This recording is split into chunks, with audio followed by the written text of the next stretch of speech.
let's look into the air conditioning experiment. As we know, the basic theory for refrigeration and air conditioning remains the same. And the basic components of both the refrigeration and air conditioning test rig is the same, that is vapor compression refrigeration system, VCRS.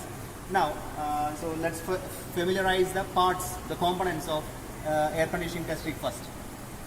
As we know, the most important four components are compressor, condenser, expansion device and evaporator. So this is our compressor, and here we have the condenser. The expansion device is the capillary valve, and then the evaporator is inside this duct, rectangular duct. So the calculation part is the same. The aim of the experiment is to compare the actual COP and the theoretical COP. The actual COP, as we know, it is the refrigeration effect by work done. For calculating the refrigeration effect, we need the psychrometric chart. You might have heard about the psychrometric chart in your first year BME, Basics of Mechanical Engineering, and you will be studying in detail about the psychrometric chart and how to take the readings and the calculations for psychrometric chart in the last module of your subject RIC, Refrigeration and Air Conditioning. So here, how to take the readings. We know the refrigeration effect is calculated from the psychrometric chart, as I said, but for that we need the temperatures of the inlet air. The air is taken from this side, the suction is from this side, and the discharge is from this side. So suction and discharge. In both the sides we have two thermometers inside that. One for measuring the dry bulb temperature, and the other one is for measuring the wet bulb temperature. You can see there is a wick, there is a cotton piece, and for wetting that cotton piece we have a small container. So by wetting that thermometer tube, by wetting that cotton piece, we can take the wet bulb temperature reading. The other one will be showing the dry bulb temperature reading. So by taking the dry bulb and wet bulb temperatures in the suction side and plotting it in the psychrometric chart, we will be getting the point for the suction. And the same thing here in the discharge also, we have two thermometers, dry bulb and wet bulb temperatures for reading the dry bulb and wet bulb temperatures. And here also, before taking the reading, we need to make it wet. We need to make the cotton piece wet. So we will be getting the wet bulb temperature from this thermometer and the dry bulb temperature from the other thermometer. So for plotting the discharge conditions in the psychrometric chart, we need only these two temperatures. So these two are the only things required for calculating the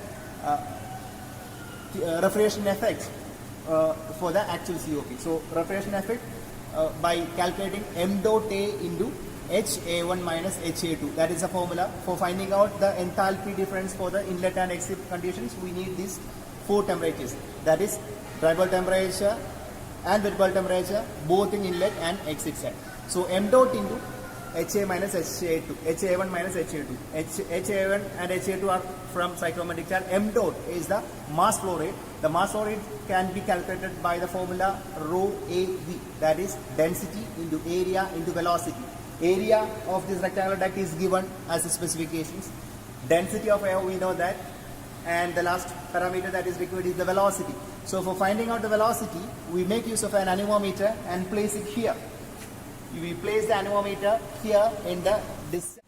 So by placing the anemometer here in the passage of the air, we get the air velocity. So we have all these parameters: density, area and velocity. So the multiplication of all these three parameters, the rho into A into V, we get the mass flow rate m dot. So m dot into the specific enthalpy HA1 minus HA2, that we get the refrigeration effect divided by work done.